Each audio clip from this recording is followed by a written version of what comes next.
ছেলের নাম অরিন্দম, বয়স হচ্ছে 29 বছর। ওর না মানে পেটের প্রবলেম, মানে আমাশা ভাব আর কি। ও কি হোস্টেলে থাকে না বাড়িতে থাকে? না, বাড়িতেই থাকে, কিন্তু একা থাকে তো, একা রান্না করে খায়, দিতে যায়।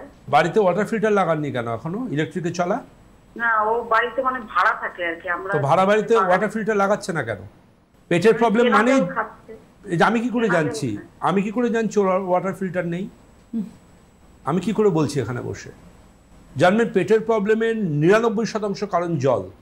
কোনো ডাক্তারবাবু লাগবে না, জলটাকে ঠিক করুন, দেখবেন অসুখ সেরে গেছে। কোনো ওষুধ, কোনো মেডিসিন লাগবে না। বলেন কেনা জল খাচ্ছে, সেই জলের অথেন্টিকেশন কি? কেনা জল, যেটা ওনার বেশিরভাগ ক্ষেত্রে যে কেনা জলগুলো খান সেগুলো খেয়ে আরও পেট খারাপ হয়, কারণ ওখানে একটা ব্র্যান্ডের নাম লেখা থাকে, আর জলটা একদম অতি নিম্নমানের একটা জল।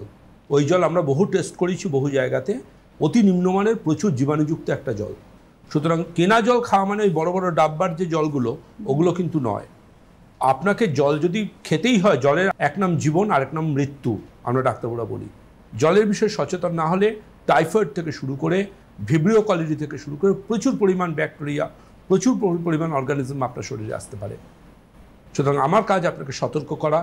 ইলেকট্রিকে চলা ইউভি ফিল্টার রয়েছে, এমন ফিল্টার দ্রুততার সাথে বাড়িতে ইনস্টল করুন, আর পেটের সমস্যাকে কনফিডেন্টলি গুড বাই বলুন।